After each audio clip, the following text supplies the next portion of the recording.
बिस्मिल्लाहिर्रहमानिर्रहीम। First year का chapter है केमिस्ट्री है, जिसमें चैप्टर 5 हम पढ़ रहे हैं। और ये जो स्टेट ऑफ लिक्विड है, स्टेट ऑफ मैटर है, लिक्विड है, इसमें हमारा जो टॉपिक है उसका नाम है energetics of phase change. Topic का नाम है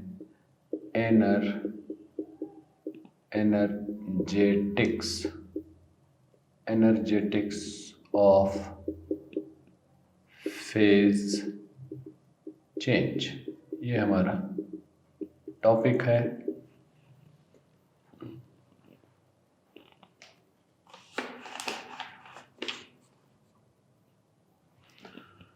एनर्जेटिक्स ऑफ फेज चेंज है,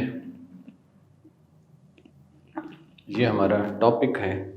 इसमें हमने ये पढ़ना है कि एनर्जेटिक्स ऑफ फेज क्या है। फेज देखिए,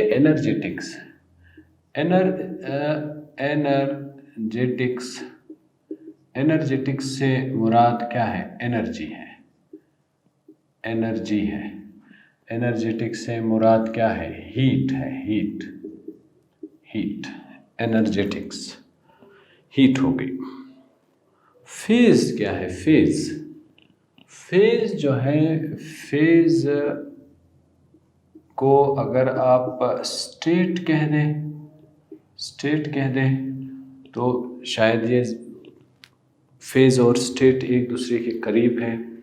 यानी जिस तरह के एक होता है, जिस तरह के स्टेट हमारे पास मैटर के कितने स्टेट्स हैं, हम कहेंगे कि 3 हैं। तो फेज कितने हैं? हम कहते हैं एक गैसियस फेज होता है, एक लिक्विड का फेज होता है, और एक जो है सॉलिड का फेज होता है।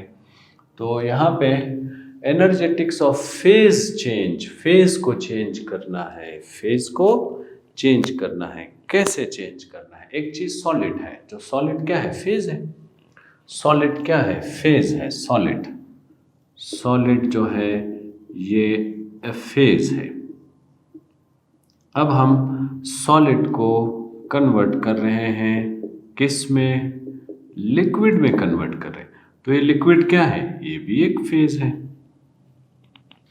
जब हम किसी एक सब्सटेंस को एक फेज से दूसरे फेज में चेंज कर रहे होते हैं, इसमें फिजिकल स्टेट, एक फिजिकल स्टेट से दूसरे फिजिकल स्टेट में कन्वर्ट कर रहे होते हैं, इसको कहते हैं फेज चेंज।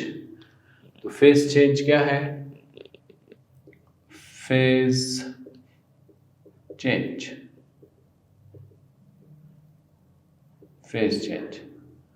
द प्रोसेस, एक ऐसा प्रोसेस है, the process in which physical state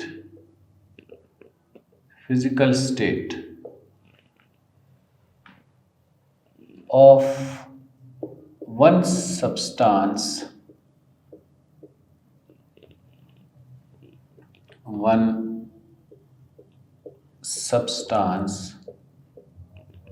is transformed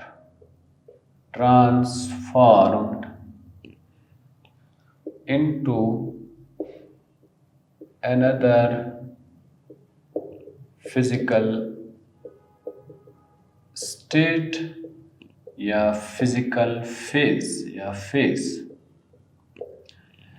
एक ऐसा काम जिसमें हम एक फिजिकल स्टेट से एक फेज से दूसरे फेज में जब हम किसी चीज़ को ट्रांसफॉर्म कर रहे होते हैं, उसको क्या कहते हैं? उसको फेज चेंज कहते हैं। तो एनर्जेटिक्स ऑफ फेज चेंज क्या है? फेज चेंज क्यों होता है? एक सॉलिड क्यों है? सॉलिड इस वजह से है कि उसके अंदर जो मॉलिक्यूल्स मौजूद है, उसके अंदर जो पार्टिकल्स मौजूद हैं, उन पार्टिकल्स के बीच में एक अरेंजमेंट मौजूद है। उन पार्टिकल्स के बीच में एक अरेंजमेंट मौजूद है, एक रेगुलर अरेंजमेंट मौजूद है, उनके बीच में अट्रैक्टिव फोर्स मौजूद है, वो सिर्फ वाइब्रेट कर रहे हैं, वाइब्रेट करने के अलावा वो मूव नहीं कर सकते हैं, तो इस वजह से सॉलिड स्टेट है। अब हम ये चाह रहे हैं कि इस सॉलिड स्टेट को हम लिक्विड स्टेट में कन्वर्ट करें, लिक्विड फेज में हम कन्वर्ट करें। तो लिक्विड फेज में कन्वर्ट करने के, अब लिक्विड फेज किसे कहते हैं? लिक्विड फेज में मॉलिक्यूल्स की काइनेटिक एनर्जी बढ़ जाती है, मॉलिक्यूल्स एक दूसरे से दूर मूव करने लगते हैं, मॉलिक्यूल्स में फ्रीडम ऑफ मोशन आ जाता है। इस फ्रीडम ऑफ मोशन की वजह से वो ट्रांसफॉर्म हो रहे होते हैं, मूव कर रहे होते हैं, ट्रांसलेशनल मोशन उनके अंदर पैदा हो जाता है। तो अब सॉलिड को लिक्विड में कन्वर्ट करना है। सॉलिड को लिक्विड में कन्वर्ट करने के लिए, सॉलिड को लिक्विड में कन्वर्ट करने के लिए हमने क्या करना है? हमने सॉलिड के पार्टिकल्स की काइनेटिक एनर्जी को इंक्रीज करवाना है, उनके अंदर मोशन प्रोड्यूस करना है। मोशन के प्रोड्यूस होने की वजह से, काइनेटिक एनर्जी के बढ़ जाने की वजह से वो जो सॉलिड है वो लिक्विड में कन्वर्ट हो जाते हैं। तो इसको इसलिए एनर्जेटिक्स का लफ्ज़ यूज़ होता है कि हमने जब भी कोई फेज़ चेंज करवाना है तो फेज़ चेंज करवाने के लिए हमने एनर्जी देनी है। एनर्जी देने से वो फेज़ चेंज हो जाता है, एक फेज़ दूसरे फेज़ में कन्वर्ट हो जाता है। ये जो है ना एनर्जेटिक्स ऑफ फेज़ चेंज है। इसमें हमारे पास 6 पॉसिबल फेज़ चेंज हो सकते हैं। 6 पॉसिबल फेज़ चेंज हो सकते हैं। कितने? 6 फेज़ चेंज पॉसिबल है। कैसे पॉसिबल है? सॉलिड है, कोई भी चीज़ सॉलिड है, सॉलिड को हमने लिक्विड में कन्वर्ट कर दिया, ये भी पॉसिबल है, फेस चेंज हो गया। सॉलिड है, सॉलिड को हम गैस में कन्वर्ट कर दिया। आप कहेंगे कि ये कैसे हो सकता है? देखिए, सॉलिड हमारे पास 2 किस्म का है। सॉलिड हमारे पास 2 किस्म का है। एक वो नॉर्मल सॉलिड है जो पहले लिक्विड में कन्वर्ट होता है। एक दूसरा सॉलिड ऐसा भी है जिसको हम सब्लाइम सॉलिड कहते हैं।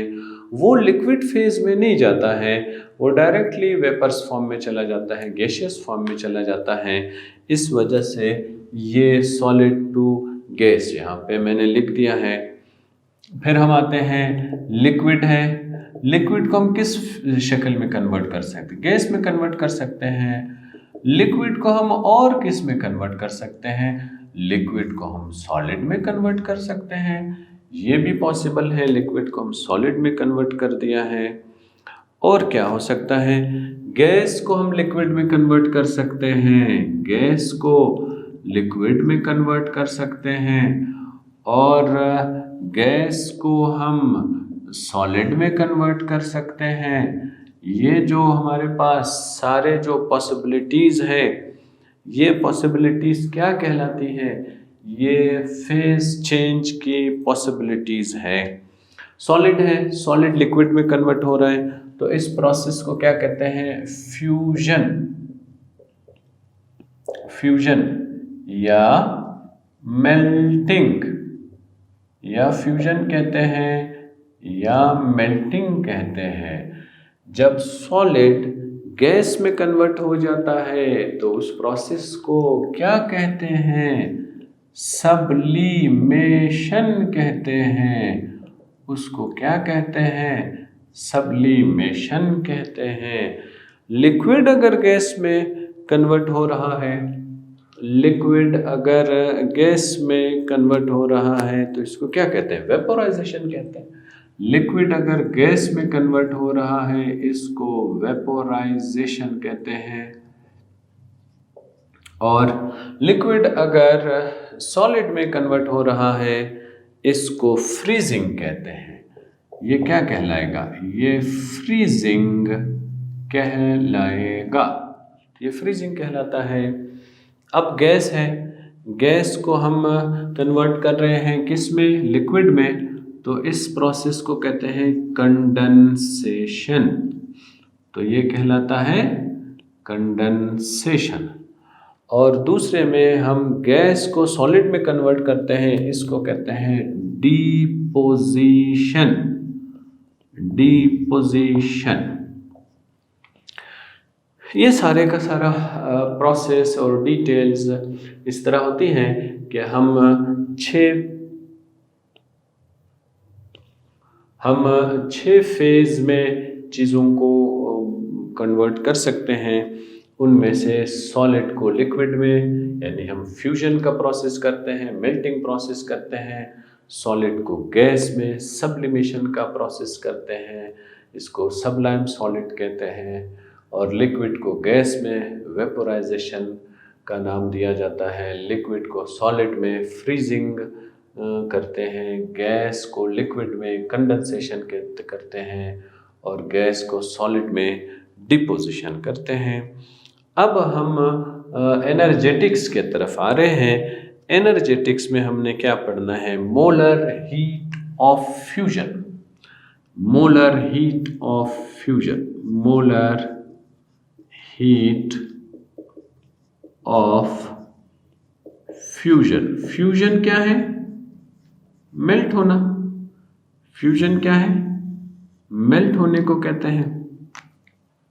अगर हमारे पास कोई भी सब्सटेंस है, हमारे पास क्या है? कोई भी सब्सटेंस है, वो सब्सटेंस 1 मोल के बराबर है। कोई भी चीज़ है, वो 1 मोल के बराबर कोई सॉलिड है हमारे पास। अब उस सॉलिड को हमने क्या करना है? हीट देना है। हमने हीट देना है। हीट देने के बाद क्या होता है? उनके अंदर जो काइनेटिक एनर्जी है वो इंक्रीज हो जाती है। उनके अंदर जो काइनेटिक एनर्जी है वो इंक्रीज हो जाती है। काइनेटिक एनर्जी के इंक्रीज होने की वजह से ट्रांसलेशनल मोशन उनमें पैदा हो जाता है। ट्रांसलेशनल मोशन उनमें पैदा हो जाता है। उनमें पैदा होने की वजह से फिर ये जो सॉलिड है ये किस में कन्वर्ट हो जाता है?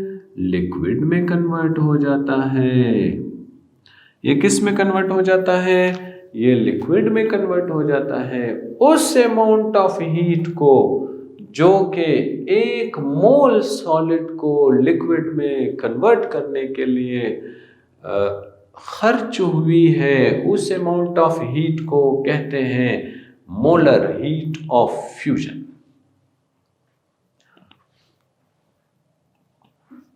दूसरा पॉइंट अगर हम देखना चाहते हैं तो वो है मोलर हीट ऑफ वेपोराइजेशन। दूसरा पॉइंट आता है मोलर हीट ऑफ वेपोराइजेशन।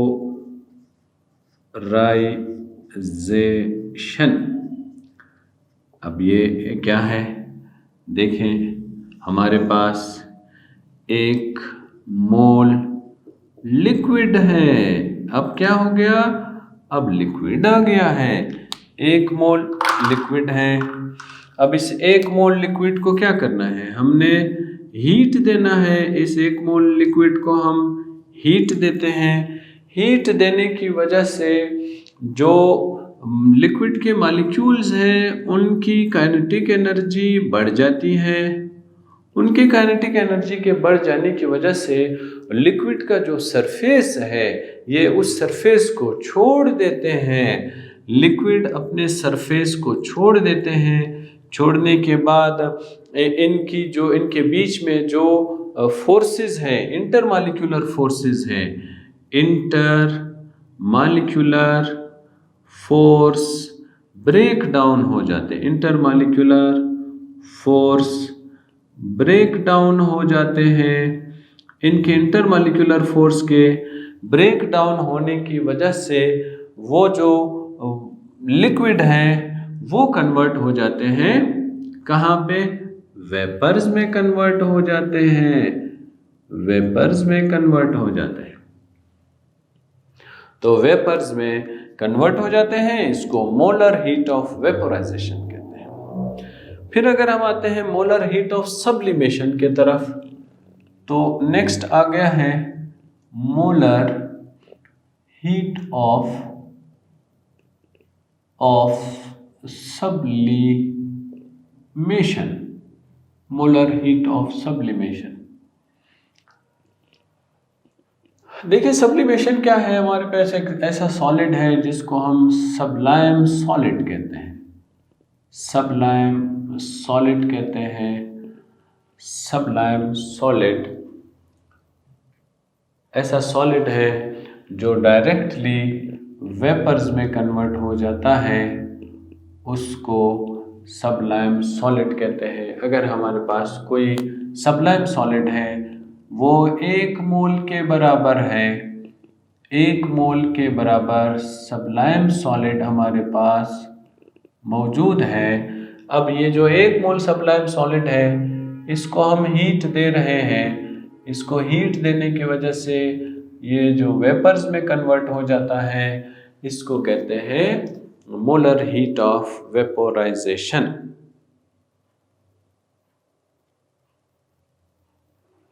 इसको मोलर हीट ऑफ वेपोराइजेशन कहते हैं। अगर आप कहते हैं molar heat of fusion,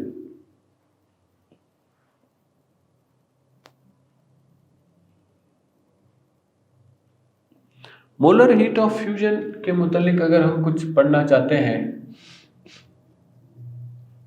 molar heat of fusion के मुतालिक अगर हम कुछ पढ़ना चाहते हैं, तो ये देखिए, ये हम आइस ले लेते हैं, ये आइस है, ये आइस है। इस आइस को हमने कन्वर्ट करना है पानी में, इस आइस को हमने कन्वर्ट करना है लिक्विड में। तो इस दौरान जो हीट एब्जॉर्ब होती है वो 6.02 किलो जॉल पर मोल होती है। जो हीट एब्जॉर्ब होती है तो वो कितनी है? 6.02 किलो जॉल पर मोल है। अगर हम अब इसी लिक्विड को वापस फ्रीज करना चाहते हैं, तो अब लिक्विड है, अब लिक्विड को हमने क्या करना है? वापस फ्रीज करना है, किस में? आइस में। तो इतनी ही अमाउंट ऑफ हीट इसके अंदर से निकल जाती है, ये हीट इसके अंदर से निकल जाती है, इसको हम क्या कहते हैं? मोलर हीट ऑफ फ्यूजन कहते हैं। अगर हम मोलर हीट ऑफ वेपोराइजेशन के एग्जाम्पल की तरफ आते हैं, मोलर हीट ऑफ वेपोराइजेशन के तरफ अगर हम आते हैं, तो अब हम क्या करेंगे?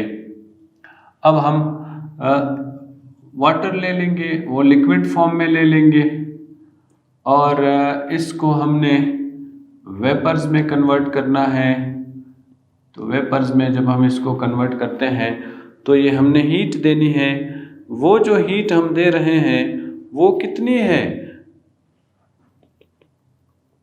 तकरीबन 40.6 किलो जॉल पर मोल, इतनी अमाउंट ऑफ हीट यूज होती है। लिक्विड को वेपर्स में जब हम कन्वर्ट करते हैं, तो इतनी अमाउंट ऑफ हीट वेपर्स में कन्वर्ट होती है।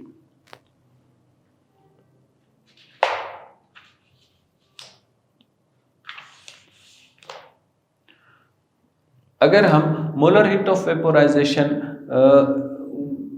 की एग्जाम्पल देखना चाहते हैं, तो हमने पानी लिया है लिक्विड फॉर्म में, इसको गर्म करते हैं। अब कितना गर्म करते हैं, कितनी हीट हमने देनी है? वो 40.6 किलो जॉल पर मोल अमाउंट ऑफ हीट हमने देनी है। जब हम इतनी अमाउंट ऑफ हीट देते हैं, तब जाके पानी लिक्विड वेपर्स में कन्वर्ट होता है। अगर हम ये करते हैं कि इसका उलट ले लेते हैं, उलट कैसे ले लेते हैं, ये हम अब स्टीम ले रहे हैं, वेपर्स ले रहे हैं, इसके जो स्टीम है वो ले रहे हैं और हम इसको ठंडा कर रहे हैं ताकि ये वापस लिक्विड फॉर्म में कन्वर्ट हो जाए। तो अब क्या होगा, इतनी ही अमाउंट ऑफ हीट इसमें से निकल जाएगी। जो अमाउंट ऑफ हीट इसने एब्जॉर्ब की है उतनी ही अमाउंट ऑफ हीट इसमें से निकल जाएगी। तो इसके निकल जाने की वजह से ये जो है हीट ऑफ वेपोराइजेशन में आ जाता है। इसी तरह अगर आप कहते हैं molar heat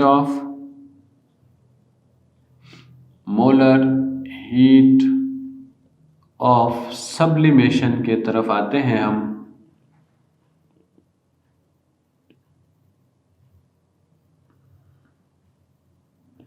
molar heat of sublimation की तरफ आते हैं। अगर हम कोई भी सब्लाइम सॉलिड ले लेते हैं, जैसा कि आयोडीन है, ये क्या है, ये सब्लाइम सॉलिड है।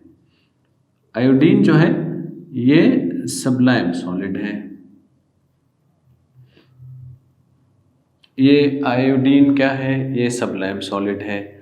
इस आयोडीन को ये मैंने सब्लाइम सॉलिड कर दिया।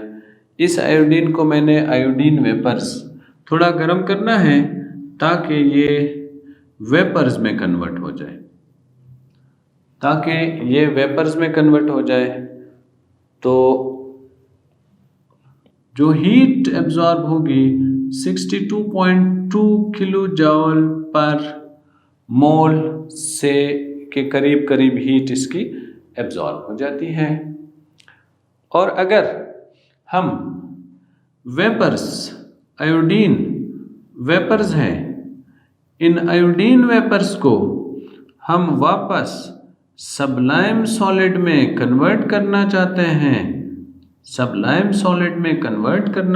हैं, तो ये जो हीट जो एब्जॉर्ब हुई है, ये हीट वापस इसके अंदर से निकल जाएगी।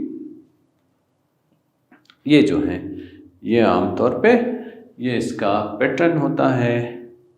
Energy change and intermolecular forces हमारा जो नेक्स्ट टॉपिक है वो इसी से रिलेटेड है, energy change and intermolecular forces, यानी एनर्जी चेंज का इंटर मॉलिक्यूलर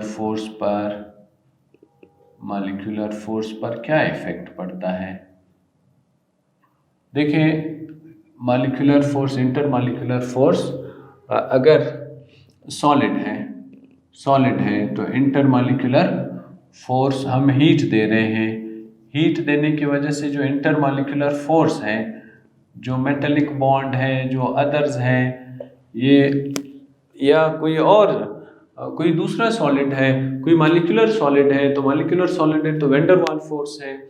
तो ये जो इंटरमॉलिक्यूलर फोर्स है, ये फोर्स क्या हो जाते हैं, ये ब्रेक डाउन हो जाते हैं। इनके ब्रेक डाउन होने की वजह से ये लिक्विड जो है, ये सॉलिड जो है, ये लिक्विड में कन्वर्ट हो जाता है। इसी तरह जब हम इनको मज़ीद हीट देते हैं तो इनको मज़ीद हीट देने की वजह से ये फिर किस में कन्वर्ट हो जाते हैं, ये वेपर्स में कन्वर्ट हो जाते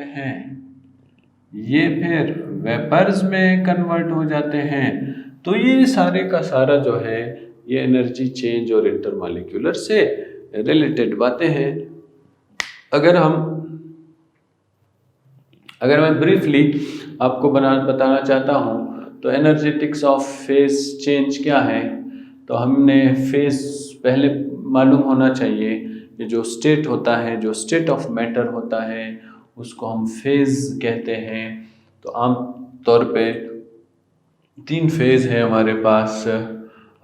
तो ऐसा प्रोसेस जिसमें जो फिजिकल स्टेट है या जो फेज है वो एक फेज ट्रांसफॉर्म हो जाता है दूसरे फेज के अंदर। इस प्रोसेस को फेज चेंज कहते हैं।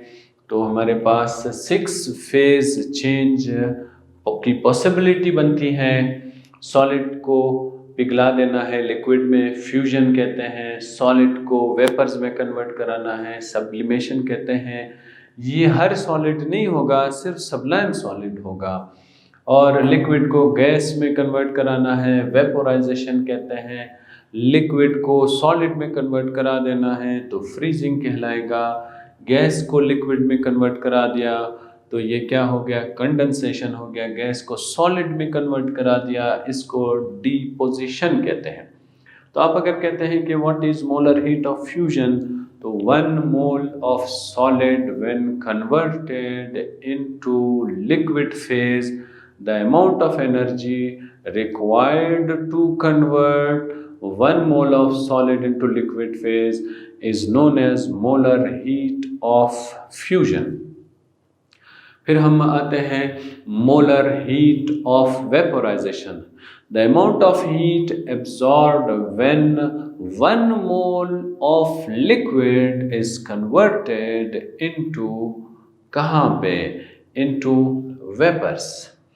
इसको क्या कहते हैं, इसको मोलर हीट ऑफ वेपोराइजेशन कहते हैं। मोलर हीट ऑफ सब्लिमेशन क्या है, when 1 mole of a sublime solid is converted into vapours. किस तरह, बाय गिविंग हीट, तो उस अमाउंट ऑफ हीट को मोलर हीट ऑफ सब्लिमेशन कहते हैं। इसी तरह ये हमें क्लियर हो जाए कि हम जितनी अमाउंट ऑफ हीट दे रहे हैं, किसी सॉलिड को हम जितनी अमाउंट ऑफ हीट दे रहे हैं ताकि वो लिक्विड में कन्वर्ट हो जाए, तो जब हम इसी लिक्विड को वापस सॉलिड में कन्वर्ट करना चाहते हैं, फ्रीज करना चाहते हैं, तो जितनी अमाउंट ऑफ हीट इस सॉलिड ने एब्जॉर्ब की है लिक्विड में कन्वर्ट होने के लिए, उतनी ही अमाउंट ऑफ हीट ये लिक्विड वापस निकाल देगी ताकि ये सॉलिड में दोबारा कन्वर्ट हो जाए। बिल्कुल इसी तरह अगर हम एक लिक्विड ले रहे हैं और उसको वेपर्स में कन्वर्ट कर रहे हैं, तो जो अमाउंट ऑफ हीट एब्जॉर्ब हुई है ताकि वो वेपर्स में कन्वर्ट हो जाए, अब हम उसी वेपर्स को, उन्हीं वेपर्स को वापस लिक्विड में कन्वर्ट करना चाह रहे हैं। तो वापस जब हम लिक्विड में कन्वर्ट करते हैं तो जो अमाउंट ऑफ हीट एब्जॉर्ब हुई है उतनी ही अमाउंट ऑफ हीट वापस निकल जाएगी। Similarly is the case with the sublimation. जब सब्लिमेशन को हम, जब सब्लाइम सॉलिड को हम वेपर्स में कन्वर्ट करते हैं तो जो अमाउंट ऑफ हीट एब्जॉर्ब हुई है, जब हम यही वेपर्स को वापस सॉलिड में कन्वर्ट करते हैं, डिपोजिशन का प्रोसेस करते हैं, तो उतनी ही अमाउंट ऑफ हीट इसके अंदर से निकल जाती है। जिसकी एग्जांपल्स यहाँ पे ये आइस है, इसको हमने लिक्विड में कन्वर्ट करना है तो जो अमाउंट ऑफ हीट रिलीज हुई है, अब ये आइस है, ये लिक्विड है, ये वापस आइस में कन्वर्ट करना है तो उतनी ही अमाउंट ऑफ हीट यहाँ से निकल जाएगी। फिर हम अगर कोई लिक्विड है उसको वेपर्स में कन्वर्ट करना चाह रहे हैं तो हम जितनी अमाउंट ऑफ हीट दे रहे हैं, अब उन्हीं वेपर्स को वापस हमने ठंडा करना है ताकि वो लिक्विड में कन्वर्ट हो जाए, तो उतनी अमाउंट ऑफ हीट जितनी एब्जॉर्ब हुई है वो अमाउंट ऑफ हीट ये वापस रिलीज कर देते हैं। और मोलर सब्लिमेशन की बात अगर हम आते हैं, आयोडीन जो है सब्लाइम सॉलिड है, नेफ्थलीन सब्लाइम सॉलिड है, इस तरह अमोनियम क्लोराइड सब्लाइम सॉलिड है। अगर ये सारी चीज़ें सब्लाइम सॉलिड है, हम इन सब्लाइम सॉलिड को गर्म करते हैं तो गर्म करने की वजह से ये डायरेक्टली वेपर्स में कन्वर्ट हो जाते हैं, क्योंकि इनका जो मेल्टिंग पॉइंट है और इनका जो वेपर प्रेशर है ये दोनों बराबर है। बराबर होने की वजह से इनका जो मेल्टिंग पॉइंट आता है, जो वेपर प्रेशर आता है, वो ये डायरेक्टली इनको वेपर्स में कन्वर्ट हो जाते हैं। बिल्कुल इसी तरह ये जो वेपर्स हैं ये सब्लाइम सॉलिड में कन्वर्ट हो जाते हैं। Energy change of intermolecular force का जो टॉपिक है, इसका क्या मतलब है? इसका मतलब यह है कि एक सॉलिड चीज़ है, उसके अंदर अट्रैक्टिव फोर्स मौजूद है। अगर हम सॉलिड की बात कर रहे हैं, किसकी, आइस की बात कर रहे हैं, तो आइस के अंदर क्या है, अट्रैक्टिव फोर्स मौजूद है, हाइड्रोजन बॉन्डिंग मौजूद है, हाइड्रोजन बॉन्डिंग स्ट्रॉन्ग बॉन्डिंग है। तो उस इन हाइड्रोजन बॉन्डिंग की वजह से तो ये सॉलिड बना हुआ है, या इनके अंदर जो अट्रैक्टिव फोर्स है, इस अट्रैक्टिव फोर्स की वजह से ये सॉलिड है, सॉलिड फॉर्म में मौजूद है।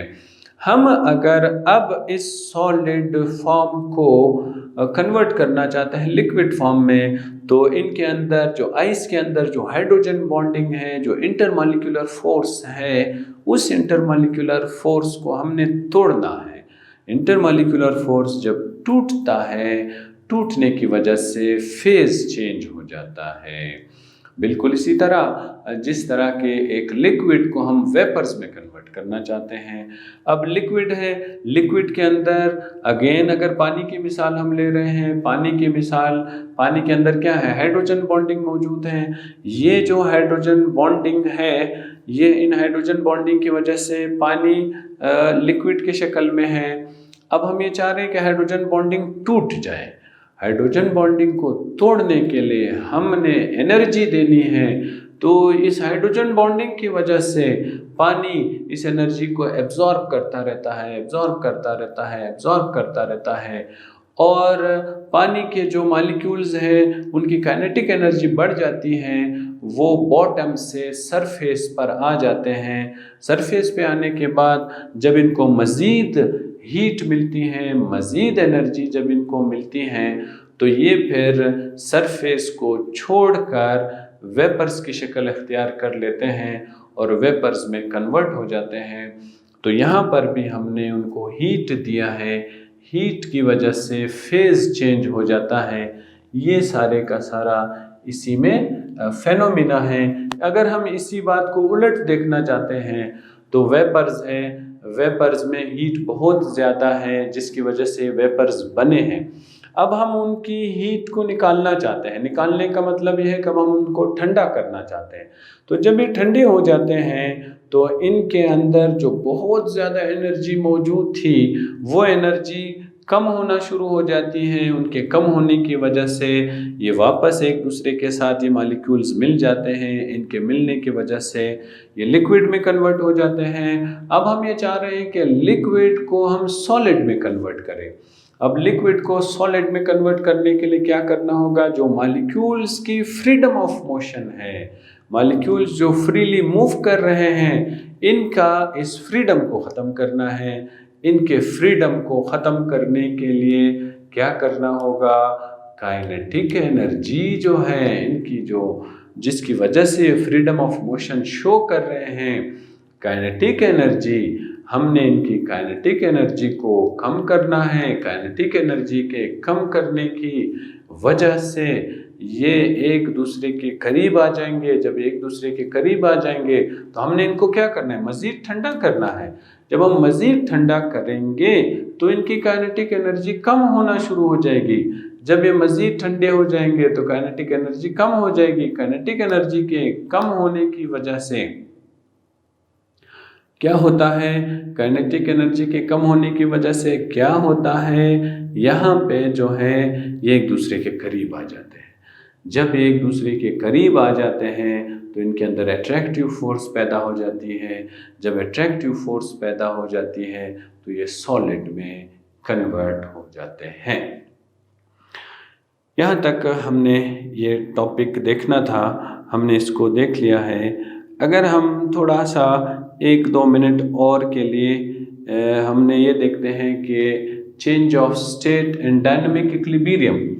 तो चेंज ऑफ स्टेट और dynamic equilibrium, change of state, change of state और and dynamic equilibrium, dynamic equilibrium. देखें, इक्विलिब्रियम जो है ये एक स्टेट है। इक्विलिब्रियम क्या है, स्टेट। ऐसा स्टेट है जिसमें in which rate of forward reaction becomes equals to rate of reverse reaction, rate of reverse reaction, इस अगर ये प्रोसेस कंटिन्यूअसली हो रहा है, इस कंटिन्यूअसली प्रोसेस को डायनेमिक इक्विलिब्रियम कहते हैं। अगर लिक्विड फेज है, वेपर्स में कन्वर्ट हो रहे हैं, वेपर्स वापस ठंडे हो रहे हैं, फिर लिक्विड में कन्वर्ट हो रहे हैं, लिक्विड फिर गर्म हो रहे हैं और वेपर्स में कन्वर्ट हो रहे हैं, वेपर्स फिर ठंडे हो रहे हैं, लिक्विड में कन्वर्ट, ये प्रोसेस अगर इस तरह चल रहा है, इसको फिर हम कहते हैं डायनेमिक इक्विलिब्रियम। यहाँ तक हमने चीज़ें देखनी थी। अल्लाह हाफिज़।